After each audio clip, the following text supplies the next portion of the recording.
दोस्तों अगर आपके पास ई श्रम कार्ड है, आपने पहले से ई श्रम कार्ड बनवाया हुआ है, तो आप अपने ई श्रम कार्ड के जरिए 3,000 रुपये हर महीने यहाँ पे जो है बहुत आसान तरीके से पा सकते हैं। यहाँ पे आपको कुछ करना नहीं, आप घर बैठे हुए 3,000 रुपये अपने ई श्रम कार्ड के जरिए पा सकते हैं। इसका लाभ कैसे उठाना है, कैसे क्या करना है, मैं आपको यहाँ पे बताने वाला हूँ। देखिए, अगर आपने ई श्रम कार्ड बनवाया तो वहाँ पे एक छोटी सी अपडेट करनी पड़ेगी आपके अपने ई श्रम कार्ड में, ठीक है, जिसके बाद ये जो 3,000 रुपये है आपको मिलना शुरू हो जाएंगे, ठीक है। लेकिन जिन्होंने ई श्रम कार्ड नहीं बनवाया हुआ है उन्हें अपना जो है ई श्रम कार्ड बनाना पड़ेगा, तभी वो इस स्कीम का लाभ उठा पाएंगे। तो अभी यहाँ पे इस वीडियो में आपको बताने वाला हूँ क्या अपडेट करने हैं और कैसे आप ई श्रम कार्ड बनाएंगे, ठीक है। तो यहाँ पे मैं आपको बताने वाला हूँ। तो इसके लिए आपको e-shram.gov.in इस वेबसाइट पे आ जाना है। इस वेबसाइट पे आने के बाद यहाँ पे हमें सबसे पहले रजिस्टर ऑन ई श्रम कार्ड पे क्लिक करना है। जैसे आप रजिस्टर ऑन ई श्रम कार्ड पे क्लिक करेंगे, यहाँ पे आप एक नए पेज पे आ जाएंगे। तो यहाँ पे देखिए सेल्फ रजिस्ट्रेशन लिखा हुआ है, ठीक है। तो हमें यहाँ पे पहले रजिस्ट्रेशन करना पड़ेगा, ठीक है। इसके लिए यहाँ पे आपको अपना मोबाइल नंबर डालना है, ठीक है। यहाँ पे आपका जो आधार से लिंक मोबाइल नंबर होगा तो यहाँ पे आपको डालना है। देन ये जो कैप्चा दिख रहा है, ये कैप्चा यहाँ पे डालना है।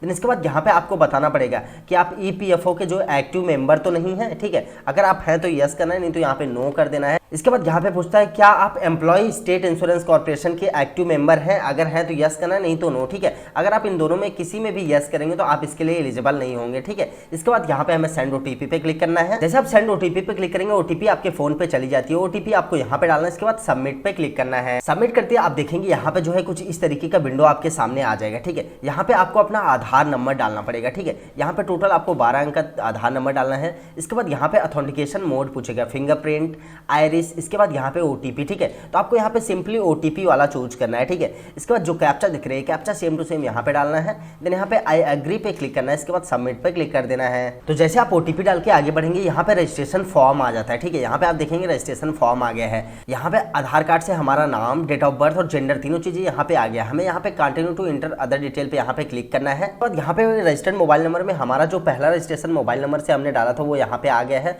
इसके बाद यहाँ पे इमरजेंसी मोबाइल नंबर पूछता था, आप चाहे डाल सकते हैं, नहीं तो इसको छोड़ देंगे, ठीक है। इसके बाद ईमेल आईडी भी यहाँ पे पूछता है, ठीक है। ईमेल आईडी भी कंपलसरी नहीं है। देन यहाँ पे मैरिटल स्टेटस बताना है, मैरिड है या फिर शादीशुदा नहीं है, तो यहाँ पे आपको न्यूअर मैरिड करना है, ठीक है। इसके बाद फादर्स नेम यहाँ पे आपको डालना पड़ेगा। देन मदर्स नेम यहाँ पे। देन इसके बाद सोशल कैटेगरी यहाँ पे बतानी पड़ेगी, आप SC ST OBC कौन सी कैटेगरी से आते हैं, ठीक है। तो यहाँ पे जैसे मैंने यहाँ पे SC चूज किया, आप देख सकते हैं यहाँ पे सोशल कैटेगरी सर्टिफिकेट पूछ रहा है, जो कि यहाँ पे कंपलसरी नहीं है, ठीक है। ये इसका मतलब ये होता है जात प्रमाण पत्र यहाँ पे लगाना पड़ेगा, लेकिन ये कंपलसरी नहीं है। यहाँ पे आपको कुछ भी नहीं करना है, यहाँ पे आपको नीचे आना है। अभी मैं आपको यहाँ पे भी बताने वाला हूँ कि आपको अपडेट क्या करना पड़ेगा अपने में, ठीक है।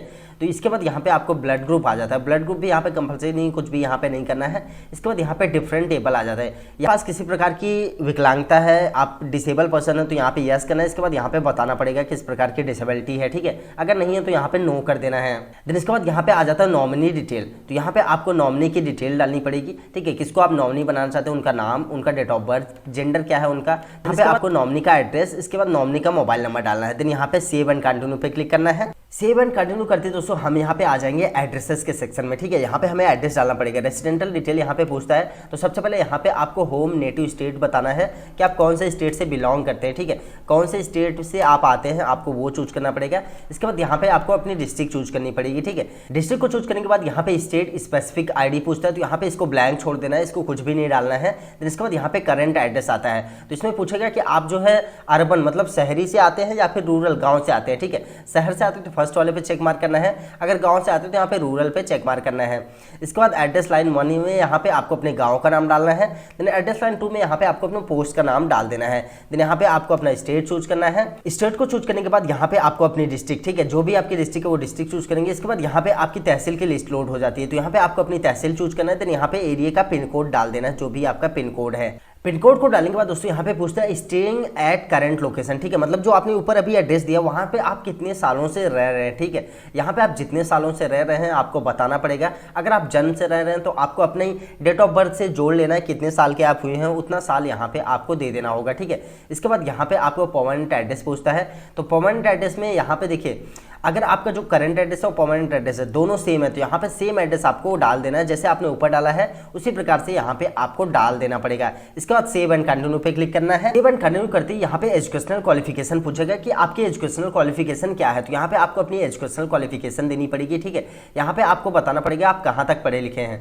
यहाँ पे अगर आपने प्राइमरी तक पढ़ा तो यहाँ पे प्राइमरी, अगर आपने मिडिल करा तो मिडिल, सेकेंडरी आपने कंप्लीट किया सेकेंडरी, हायर सेकेंडरी आपने करा तो हायर सेकेंडरी। अगर आप पढ़े लिखे नहीं है तो यहाँ पे नॉट लिटरेट का भी ऑप्शन है, यहाँ पे आपको नॉट लिटरेट वाला चूज कर देना है। ठीक है, तो आपको देख लेना आप कहाँ तक पढ़े लिखे वो आपको यहाँ पे बताना पड़ेगा। इसके बाद यहाँ पे पूछता है मंथली इनकम स्लैब। ठीक है, तो यहाँ पे आपको अपनी मंथली इनकम भी बतानी पड़ेगी कितनी है। ठीक है, जितनी भी आपकी मंथली इनकम है आपको यहाँ पे बताना पड़ेगा।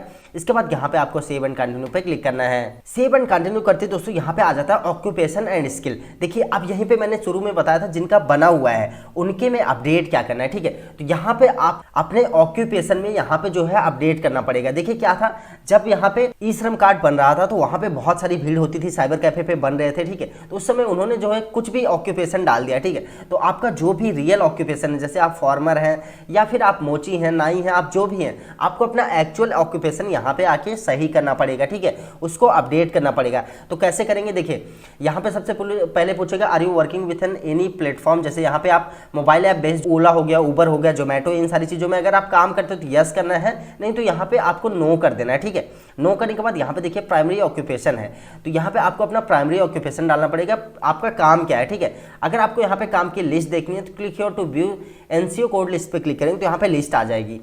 ठीक है, तो जैसे मान लीजिए मैं यहाँ पे खेती किसानी करता हूँ तो यहाँ पे AGRI लिखूंगा अगर, तो यहाँ पे आप देख सकते हैं लेबरर एग्रीकल्चर आ गया। ठीक है, इसी हिसाब से आपको अपना सर्च करना है। जैसे मान लीजिए कोई टेलर है तो आपको यहाँ पे TAI लिखना है। इसके बाद यहाँ पे आप देखेंगे टेलर का ऑप्शन आ गया। ठीक है, तो यहाँ पे आपको अपडेट कर देना है, जो भी आपका रियल है वो आपको अपडेट करना पड़ेगा, वो आपको यहाँ पे बताना पड़ेगा। इसके बाद यहाँ पे आपको अपडेट करना है कि वर्किंग एक्सपीरियंस कितना है आपका, जो आपका प्राइमरी ऑक्यूपेशन है इसमें आप कितने सालों से काम कर रहे हैं। ठीक है, आप जितने भी सालों से काम कर रहे हैं यहाँ पे आपको बताना पड़ेगा। इसके बाद यहाँ पे सेकेंडरी ऑक्यूपेशन का भी ऑप्शन है कि आप इसके अलावा कोई और काम करते हैं, अगर करते हैं तो यहाँ पे आपको वो डालना पड़ेगा। ठीक है, नहीं तो आप इसको ब्लैंक भी छोड़ सकते हैं।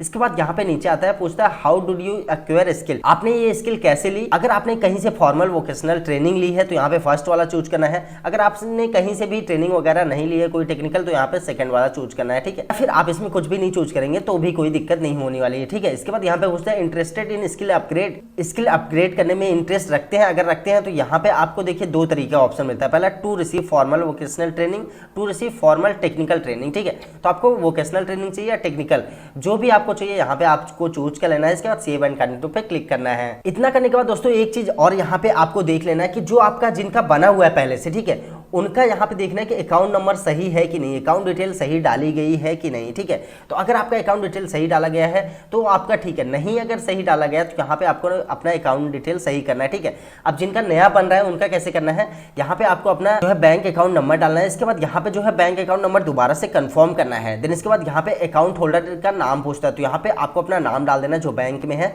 देन यहाँ पे आपको अपना IFSC कोड डालना है। IFSC कोड डाल के जैसे आप यहाँ पे क्लिक करेंगे, ठीक है, सर्च पे, यहाँ पे आपका बैंक का नाम और ब्रांच का नाम आ जाता है।